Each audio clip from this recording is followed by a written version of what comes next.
And we are back for our final off-season here of the Marylvania State-Only Challenge, or States-Only Challenge in this case, following a pretty crazy AFC Conference Championship, one of which the first half ended very much in our own favor.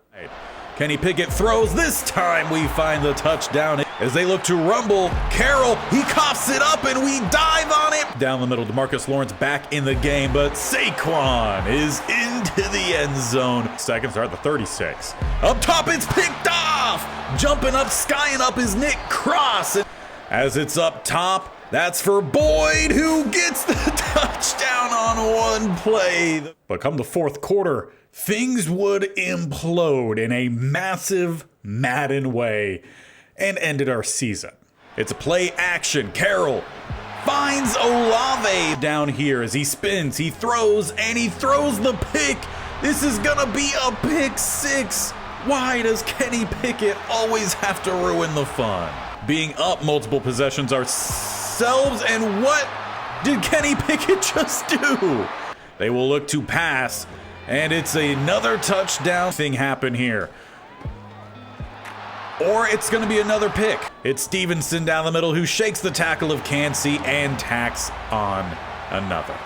And unfortunately, the team that knocked us out, the Buffalo Bills, do not go on to win the Super Bowl. They lose 21-20. It was a close game. Lamar Jackson, the MVP with the 49ers. Now you can see some of the yearly awards over on the right-hand side. We did have two yearly awards. Saquon Barkley was the best running back, and our best kicker was Chad Ryland. On top of that, we also had three Pro Bowlers this season, including Saquon Barkley, Brian O'Neill at guard, and then in a shocking way, best kick returner was Israel. Now as we approach the actual offseason and things for us to start taking care of, do need to note this will probably be a shorter episode than usual. Due to time constraints with work, I don't have as much time to record as much, so hopefully we'll get through the full offseason and get a game into this one. If it's just the offseason, that's what it'll be, but then next episode we'll get through a lot of games, so we'll play this one a little by ear.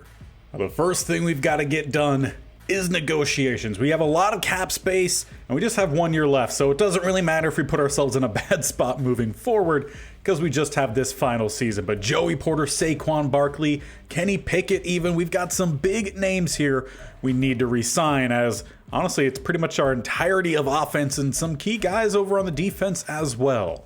And overall, I would say re-signing worked out pretty well. We'll talk about some guys that didn't want to re-sign, but with the guys that we did bring back, Patrick Jones, 2-year deal, Gross Matos, 3 years, Sir Dennis, 5-year, he's been fantastic. We brought back Rasheed Walker. We kept around pretty much all of our starting offensive linemen. O'Neal re-signed. We did sign Kenny Pickett.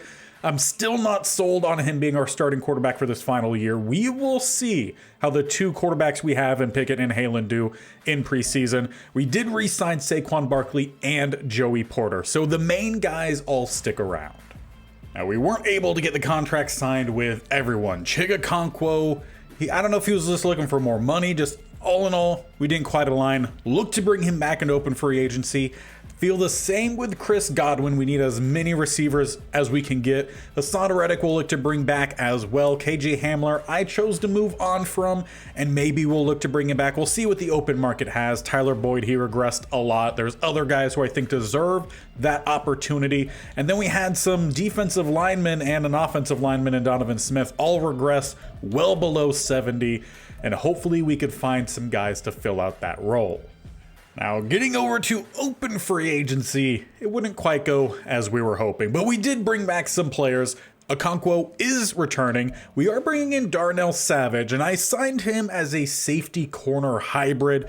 We did end up bringing back KJ Hamler because you are going to notice here that Godwin is not on the list. We'll talk about where he went. We also brought in CJ Jackson, some more depth for that cornerback group. Mike Gesicki going to come in to be tight end 3, and we brought in another backup offensive lineman. But obviously, there's some big names missing here. Chris Godwin, he did not want to come back. I offered a good amount of money. I almost bankrupted us with the attempted signing of both Godwin as well as Reddick, a player that we traded for, I believe, last year. He did not want to come back either. Again, didn't matter the money. He wanted to go to the Chargers. So as we look to start preparing for the draft, where are our needs? Well, obviously the quarterback decision, that's going to be decided in preseason. We're pretty good at running back. Receiver, I feel like we're a little light with top end talent. Jahan Dotson was probably wide receiver 3 last year. Boyd regressed, Godwin moved on. So now that's kind of thrusting a combination of Washington, Jarrett, and Hamler into a potential starting lineup. And of those 3, I really only think that Jarrett is going to be a solid guy on the outside. He's the only one with some real release. I do think he's deserved some opportunity. And when he did play at the latter part of last season, when Haaland was out there and a lot of the young guys, Jarrett played really well. So if we don't have another option for receiver, I think I would be all right with Jarrett. We're just going to need Washington and Hamler to step up. Josh Johnson may even see some playing time as well. Tight end, we're sitting very strong, which is good to see. That's supposed to be what this offense is kind of built around, the run game and the tight ends. Offensive line sticks around, so we should be good there. Now, defensive line, outside of the starters, we're running very thin. Left end, our backup is Fitzsimmons, a 62 overall. At right end, we have another 62 overall in Brenton Tucker. Gross Matos, he's coming off a great year. Really happy he stuck around. And then we have Givens. After him, there's not much depth for the defensive line. So if we could find some help there, that would be great, as well as edge rush. Patrick Jones, he's pretty much the only kind of starting caliber. You have Weaver and Ryans who are at the bottom end of potential starters, but you really want them to be rotational at best. We're really solid at off-ball. Dennis and Smith are going to be rock solid. As for the corners, we've got our main 2, and then we have a variety of guys who could be that third option, even from the safety spot as well. Nick Cross, he improved a lot last year, but we have Savage and we have Hill. Both might be able to flex out to some slot corner for us. We brought in as much variety as we could. Now, it does look like Whitehead has finally kind of regressed under Pinnock, so we'll see if Pinnock gets the start there at strong. Their awareness is pretty close, but that play rec very much favoring Whitehead. So we've got some decisions to make, as some regression is definitely hitting. If you want better man coverage, Pinnock is the guy. If you want better zone, that's Whitehead. So decisions to make this year for sure. Now for the actual draftable prospects, well, it's not fantastic. At least offensively, the highest rated guy is a running back who honestly doesn't look all too great, and we don't really need help at running back. However, there is a potential guy here, maybe could see some playing time. He was a day 3 prospect. However, the talent has come in as a round 2 to 3 in Clayton Stern. He's 23 years old, out of Penn State, 6 foot 210, and he's coming in with an okay combine. I mean, there's not a whole lot of hop into his step. He's got some pretty decent 3-cone, 20-yard shuttles, pretty good. Speed isn't anything fantastic. He doesn't have super developed ratings here, but overall catching, B, we could take that. And he's got some C, medium route running. He looks like a slot receiver that could use a little bit of some help, but maybe that's something we need just to bring in some extra guys. Past him offensively, there's really not much. Offensive linemen that we don't need. Now defensively, it is really light where we need help. The defensive line, there's not much options. There's Emmett Swinston, who is a true potential undrafted. Nothing really sticking out there. There is a power rusher who, again, is a true potential undrafted. So really light in the areas that we need, as he comes in with C block shedding and C power moves. That's really not going to help us out. Around 2 to 3 corner, we are stacked at that spot, and a couple different kickers. So it doesn't look like we're going to get a whole lot from this draft, but maybe we could fill out some depth spots, as we have hundreds of late round picks. So as we get into the draft, we're just going to straight up get to our 4th round pick, which is the first in that 4th round. Maybe see if that receiver is there. We might pick up a couple guys, and then whatever picks we have left, we're most likely going to use to make trades. So let's get to where we could actually do something, jumping on ahead here through the first couple rounds. And as we finally get to a spot where we can draft, is that receiver there? Is it a possible overdraft? It's up to each person's opinion. Talent range says round 2 to 3. We're getting him in the 4th, so by that, you could say it's a good selection. Stern, he's a normal dev, 88 speed. He's got a little bit of some acceleration, agility, change of direction there, but don't ask him to jump. By far, he's not doing that with an 80 jumping. We'll see where he slots in. Now, as we get to our next selection, which you can see all of them that we have now. We have 1 4, 3 5s, 4 6s, and 2 7s. There is not a single draftable prospect left here for us. So now is the spot where I think we bundle up, we trade for future capital to get picks that we could use to trade for better, whether it's going to be backups or potential starters. And for our first bundle here, we're giving away a 4, a 5, 3 6s, and a 7. But we can pick up a 3 next year and a 6 in that following year with the Colts. Only one that doesn't involve a player, we will take that one. And for the last bundle, which is 2 5s, a 6, and a 7, we'll pick up next year's 4 and 5th from the Raiders. So our draft class ended up being very small, but Clayton Stearns does end up being a 70 overall. Now, that's not going to play him into immediate starting time, but who knows? Maybe he'll see a little something. He definitely looks to be more in tune with the slot, but he might be able to play a little bit on the outside. The release is better than some of our other options, so we at least just have some depth with that. He does have some injury concerns, though, at a 79, so we'll play him a little cautiously, but he might be a kick returner for us, and that might just be where he fits best. And as we now officially hit preseason, this is where we need to fill out roster spots. And the first thing we got to go look at is defensive line. And the first domino would fall. We trade for Odafe Owe, and we give up a good little chunk in that trade. We give up a 2029 first round pick, 2028 third and 6th, and a 2032. But that is going to be a starter for the defensive line on every single down. And for our final trade, we'll be bringing in a guy that we chose not to draft. We bring him in later in Mitch Tolbert to help just rotation across the defensive line, no matter where he ends up playing. Now, we give up the 2031st, and it was straight up accepted. I did check what offers they were looking for, and they were looking at a first plus some, so maybe we could have traded less, but we bring in the talent. And that leaves me just one spot that I have some concern about, and that is the receiving group. But we honestly still aren't looking to pass as much because we're not really sure about that quarterback spot. So for now, I think we sit. We have plenty of picks we could try to shuffle around and make something happen by the trade deadline if we need.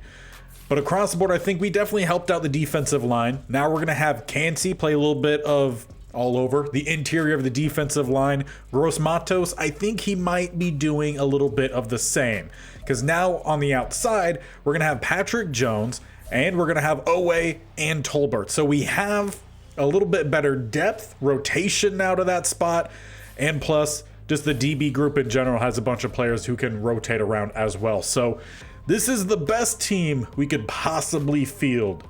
Hopefully, it'll finally get us to that Super Bowl. But now we need to make a decision at quarterback. And preseason didn't necessarily go great, but it's preseason. The main thing I'm worried about is the quarterback stats. Now in this one, Halen threw 154 yards. He completed, though, only 52%. And the reason that we were wondering if he could get the start is because he had a good completion percentage at the end of last season. However, Kenny Pickett only had 5 attempts. He completed 3 of those. So hard to judge with that one. Against the Giants, we did pick up the win, 24-13. And Halen did throw a pick. Kenny Pickett didn't throw a touchdown or a pick. He actually had more attempts and he completed more. So already it's looking like the job is Kenny Pickett's to lose. And with the final preseason game going as a loss, though close, 28-24, we had 1 touchdown for Pickett, none for Halen, who only threw 8 passes, completed just 50%. Kenny Pickett 73. So we will begin the season with Kenny Pickett. And as we are set to open up season 5, this is where we line up. Pickett, Barkley in the backfield. We'll still have Brandon Graham, the former guard, at fullback. He's a legend. Receiver, that's the biggest difference now. Jahan Dotson, he's our main guy. We need him to have a good year. And on top of that, we need some guys to step up. Josh Johnson and Raheem Jarrett, they're getting opportunities this year on the outside, and I hope Jarrett takes advantage of this opportunity. We'll see Stern maybe a little bit. He's primarily going to be a kick returner for us this year as predicted. But Hamler and Washington, they're the main guys in the slot. We need them to come through, and we need our offensive line to hold up, and we got to let our tight ends go to work. Defensively, this is going to be a side that we're going to see a whole lot of rotation. Cansey and Jones, that's going to be the left end. Gross Matos and Jones is going to be the right end. Now for the DT, it's going to be where we're going to see that heavy rotation. Givens is the main guy. If we come out with any 4 set across the defensive line, then Cansey's going to slide into that second DT spot. That will bring out Jones. In the base packages, Owe and Tolbert, they're going to be on the outside. We are going to rock with true off-ball linebackers this year, Dennis and Smith, because we have the other backup safeties in Savage and Pinnock heavily rotating. Pinnock might still get some off-ball linebacker role because he's played that really well, but outside of that, the safeties, they're staying the same with Cross and Whitehead. At corner, Porter and Benford, they're the top 1 and 2. Then we're going to see a little bit of a rotation. We're going to have Mathis, Pinnock, and Savage all play some of that slot corner, hot hand. And then when it comes to the specialists, mostly going to be the rush. Owe will be the starter at left end. Tolbert is going to be the primary backup. Cansey and Gross Matos, they're going to be getting some time at rush DT. Givens might also slot in there too. We're going to see the rotation happen there because Gross Matos also needs to play a little bit on the outside. So it'll help get Givens in. And if Gross Matos has to go to the inside, again, Tolbert will come in. Heavy rotation for the defensive line.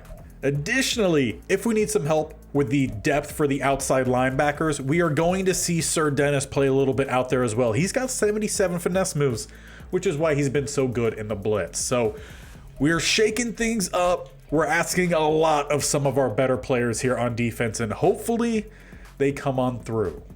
But I believe we have some time to jump into week 1 here. It'll be only 1 game. It's about as much as I could squeeze in as I have about, looking at my clock, about 35 minutes to get this thing done. So let's jump into the first game and see how we start our final season.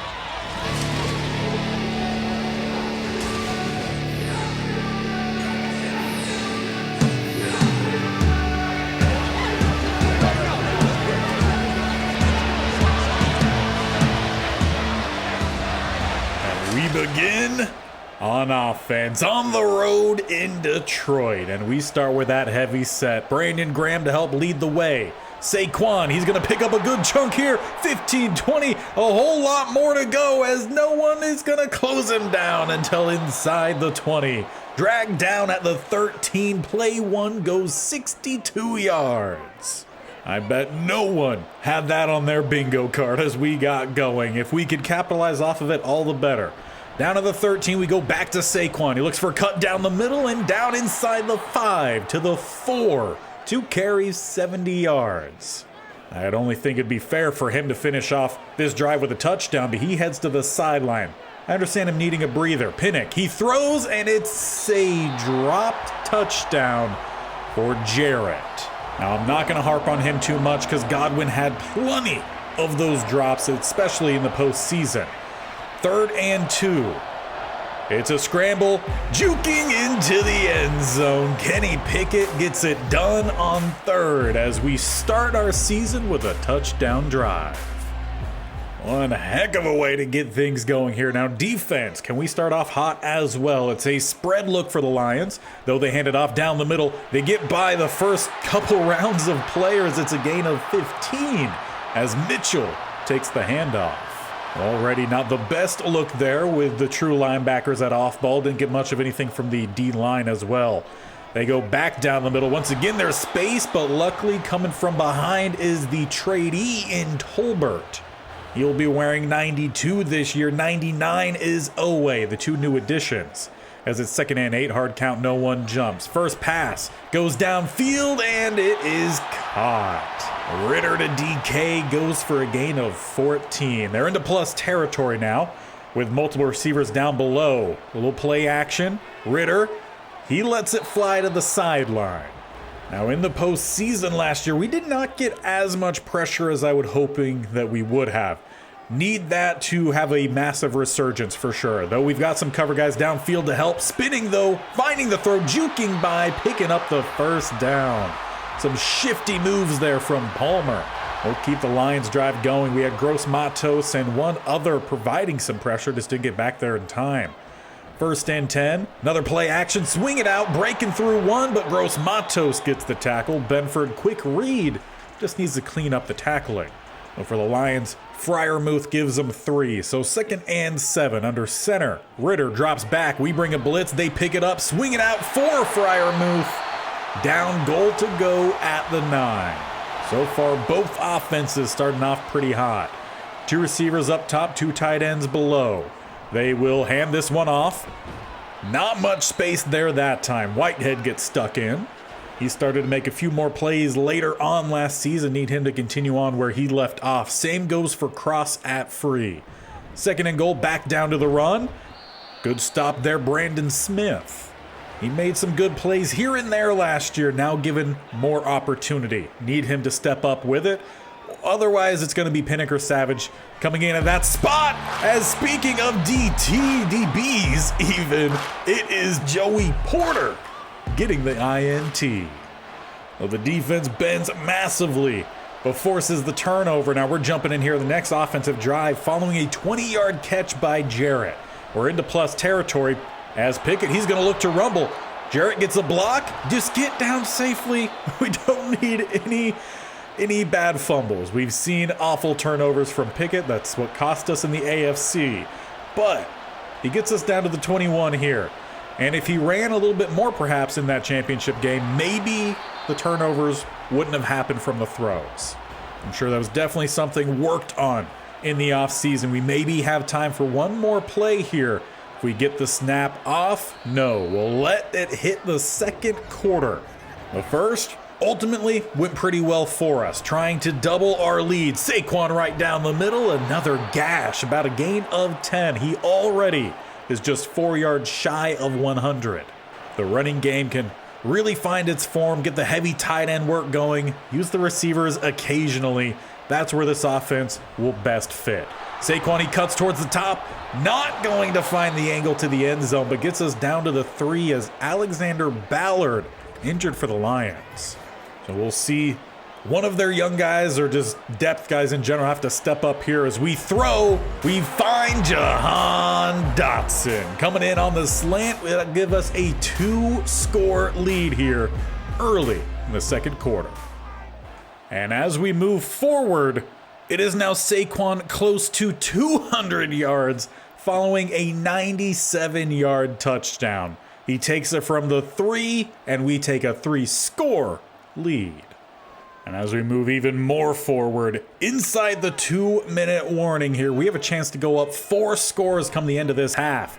As Pickett lofts it up, that's in double coverage, but Saquon somehow finds it. He gets a 97-yarder and as well gets the deep toss from Kenny Pickett. We'll take another look at this one just to see where that ball slotted in. Bad read, I guess, from Peppers coming over. He just missed the swat. And just a few plays later, we pick it off at the 16. A chance now to go up by 5 scores before halftime. Coming off a disappointing AFC Conference Championship, this was the answer, at least so far, that we needed. As Pickett tries to thread it, you could tell he's having a little bit of a heat check out there with this team rolling. 2 touchdowns already for Kenny Pickett. 2 receivers up top on 2nd and 10. He's got one off the screen down to the bottom. As we'll go back to the pass, Pickett down to the bottom, coming back for it is a catch for Jarrett. Again, we're asking him to make a lot with the opportunity given, and hopefully he does. 1st and goal, he's been with us since the very first game. As it's out to him, timing is off, though he was open. And he's been one of those slow developing players. Now his time to shine as we go 2 spread here on 2nd. Pickett looking to throw, pass rush, forces a roll, and the arm came in. I want to say that is Hutchinson, maybe? Or actually, no, I think that might be a Bosa. Either way, defensive end caught the throwing arm there of Pickett. took away the opportunity. We got 3rd and goal, pass rush, and it is indeed Bosa. We won't take the 5 touchdown lead, but we will score 5 in the first. And as we typically do, just watching scoring opportunity drives, it's really just been our offense in this one. Back down inside the red zone as Saquon Barkley picks up 3. He's at 228, and that just counts his ground yardage. He's also had some through the air, including a touchdown. An opportunity to widen our already large 31-point lead as Pickett is behind Dotson.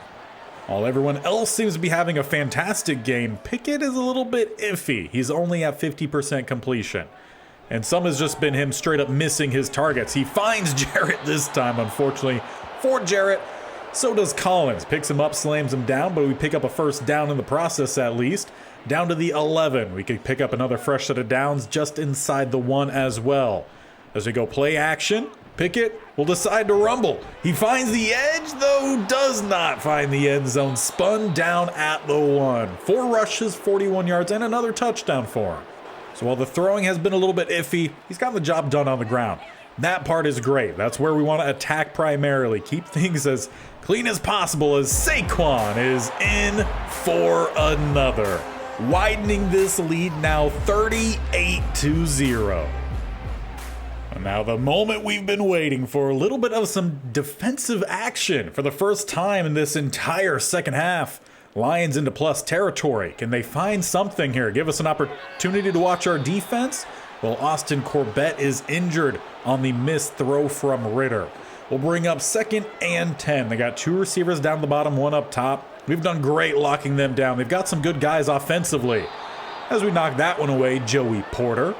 He had one of the interceptions, Whitehead with the other. Got his X factor unlocked as well. 2 receivers stacked down below, 2 tight ends up top. Ritter, clean pocket, just looking for the checkdowns. Maybe try something else. That might be why it's taking them so long to pick up some first downs, which they find there. Down to the 26, couple options below. Another heavy tight end set with them stacked up top. As Ritter hands this one off, space for the running back. First down goes Damon Pierce down inside the 10. 1st and goal for the first time in quite a while. As they hand it back off to Pierce, who almost found the end zone, gets stopped at the 2. I don't believe they were going his way early on in this game, but apparently they should have been.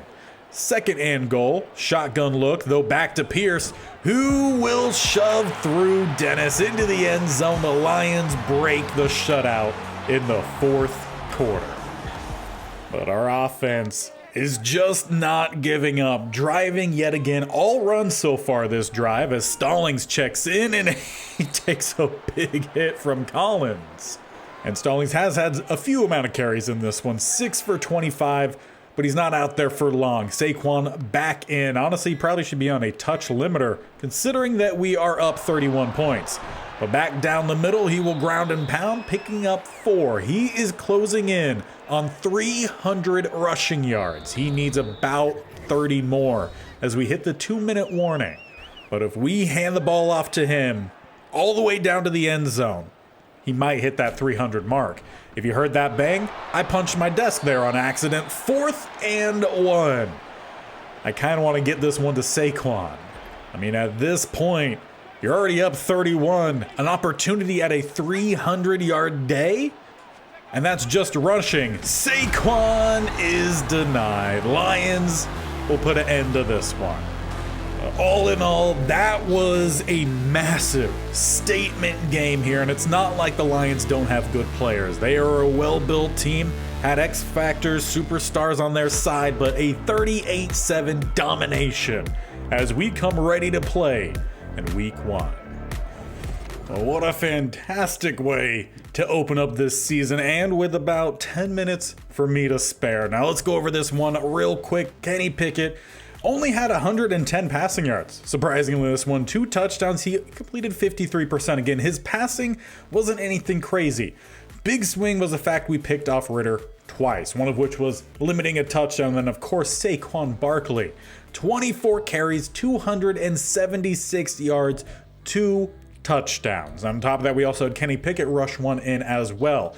Now, Saquon Barkley, in addition to his rushing yards, he also had 40 receiving. It was the one catch, which was a touchdown. So that put him over 300 total yards in week 1. Fantastic job from him. Do want to check in on a couple other players. Raheem Jarrett. He had 3 catches, 38 yards, nothing spectacular. We're going to keep an eye on him as we go throughout the season. And additionally, we need to see Dotson perform well. He's our top receiver. He only had 1 catch in this one, though it was also for a touchdown. Now defensively, we really didn't get to see that much because we didn't let them move at all. The top 2 tacklers do go to the Lions, but Pinnock did tie their second guy. So Pinnock got well involved. He's always been around the ball with us. That's what we like to see. Gross Matos had 2 TFLs, and he was the only one for us with a TFL. He also picked up a sack as well as Givens. Then, of course, we saw the 2 interceptions, Whitehead and Joey Porter. Kicking wise, 100% on the day for Chad Ryland, 1 of 1 on field goals, 5 of 5 on extra points.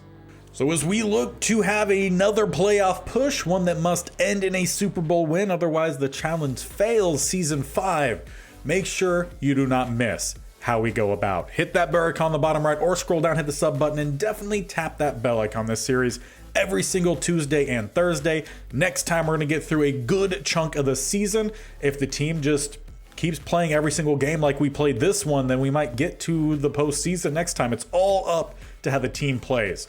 Maybe we'll have another trade in that next episode by the time we get to the week 8 trade deadline. Again, all depends on how the team plays. If we need help, only spot I could see that would be at receiver. So we'll see what could happen next time. As you stick around, this team, heck of a way to start.